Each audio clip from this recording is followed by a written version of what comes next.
शादी मत करना मम्मी जी का जंजाल है। शादी मत करना मम्मी शादी जंजाल है। शादी मत करना मम्मी शादी जंजाल है।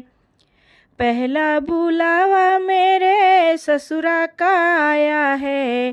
पहला बुलावा मेरे ससुरे का आया है।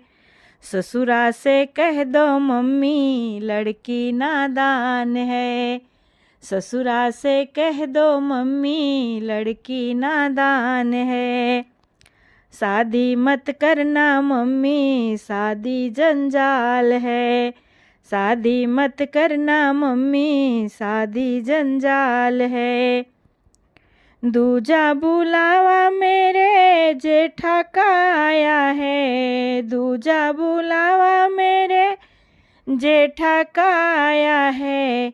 जेठा से कह दो मम्मी लड़की ननिहाल है। जेठा से कह दो मम्मी लड़की ननिहाल है। शादी मत करना मम्मी शादी जंजाल है। शादी मत करना मम्मी शादी जंजाल है। तीजा बुलावा मेरे देवर का आया है।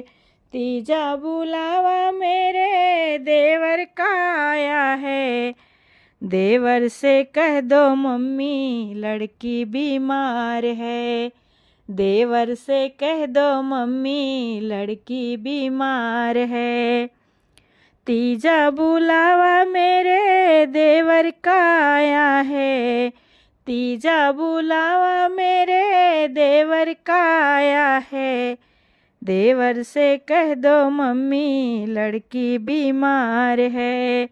शादी मत करना मम्मी शादी जंजाल है। शादी मत करना मम्मी जी का जंजाल है। चौथा बुलावा मेरे साजन का आया है। चौथा बुलावा मेरे सजना का आया है। सजना से कह दो मम्मी लड़की तैयार है। सजना से कह दो मम्मी लड़की तैयार है। चौथा बुलावा मेरे सजना का आया है। चौथा बुलावा मेरे सजना का आया है। सजना से कह दो मम्मी लड़की तैयार है। सजना से कह दो मम्मी लड़की तैयार है। शादी मत करना मम्मी शादी जंजाल है। शादी मत करना मम्मी शादी जंजाल है।